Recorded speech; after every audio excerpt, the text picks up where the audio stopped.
আজকে আমি তোমাদেরকে করে দেখাবো চিংড়ি মাছ দিয়ে বাঁধাকপি। আর যেহেতু এখন অফ সিজন হচ্ছে বাঁধাকপি, এখন বাঁধাকপিটা করার আগে ভালো করে এটাকে সিদ্ধ করে জলটাকে পুরো ফেলে দিতে হবে। তার জন্য আমি এটা এখন ভালো করে কুচিয়ে নিয়েছি।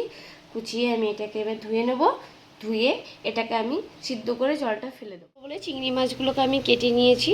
আর আমি এরকমভাবে কেটেছি চিংড়ি মাছটা লেজটা যেন থাকে। আর আমি এতে নুন হলুদ মেখে নিয়েছি। তেল গরম হয়ে গেছে, এবার আমি এটা লাল লাল করে ভেজে নেব।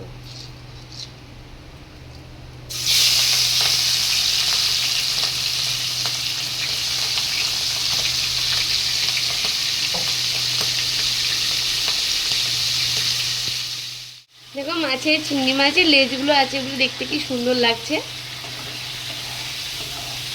আর আমি আগে এটা নুন হলুদ মাখিয়ে নিয়েছি, নালে খুব জল ছেটে।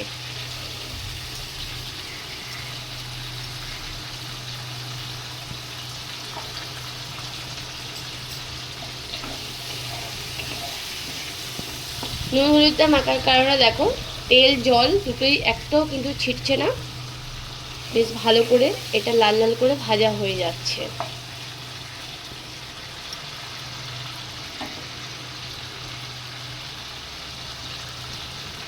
এগুলো ভাজা হয়ে গেছে লাল লাল করে। চিংড়ি মাছগুলোকে এবার আমি তুলে নেব। তুলে নিয়েছি। এই তেলে আমি দিয়ে দেবো 2টো শুকনো লঙ্কা, তেজপাতা আর জিরে। ফোড়নটাকে ভালো করে ভেজে নেব যতক্ষণ একটা সুন্দর গন্ধ না বেরোয়।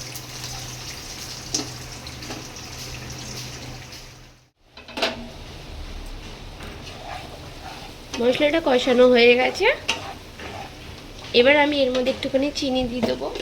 চিনিটা তোমরা চাইলে নাও দিতে পারো, আর বাঁধাকপিতে একটু চিনি দিলে বেশি ভালো লাগে, একটু মিষ্টি মিষ্টি হয়।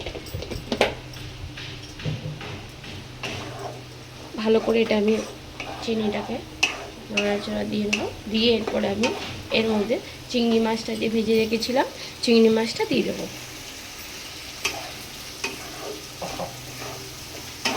চিংড়ি মাছটা দিয়েও আমি একটুখানি নাড়াচাড়া দিয়ে নেবো। নিয়ে আমি বাঁধাকপিটা দিয়ে দেবো। আর বাঁধাকপিটা তোমাদেরকে দেখালাম হাত দিয়ে কিন্তু চটকে নিলে হাতার থেকে ভালো হয়।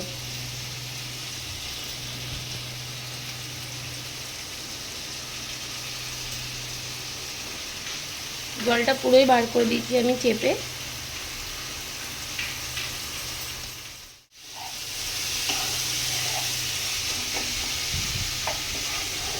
এটা রুটির সাথে ভাতের সাথে খুব ভালো লাগবে খেতে। আমি তো বাঁধাকপি হলে শুধু শুধুই খেয়ে নিই, মুড়ি দিয়ে আমার খুব ভালো লাগে।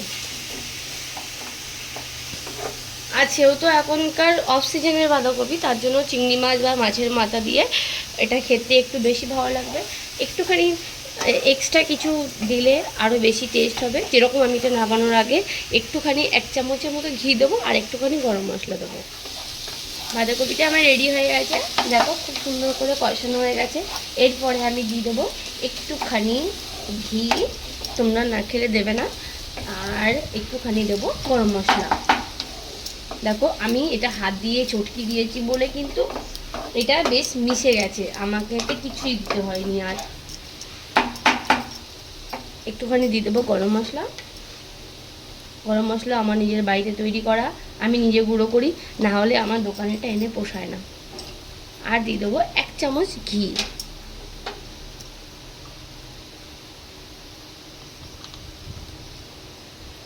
ঘিটা দিলাম কেন, আরও টেস্টটা বাড়বে, যেহেতু এখন অক্সিজেনের বাঁধাকপি, তার জন্য। তোমাদের কেমন লাগলো আজকে আমার ভিডিও? খেতে চায় না, অনেকেই খেতে চায় না গ্যাস হওয়ার জন্য, কিন্তু সেটা তোমাদেরকে সিদ্ধ করে অনেকে কিন্তু এখন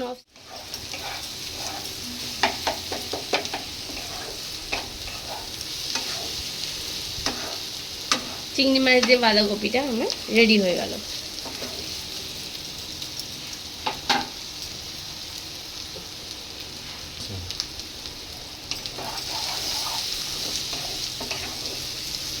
বেশ ঘিয়ের গন্ধটা বেরোচ্ছে, ঘি আর গরম মশলা দুটো মিশে গেছে, সুন্দর গন্ধ বেরোচ্ছে।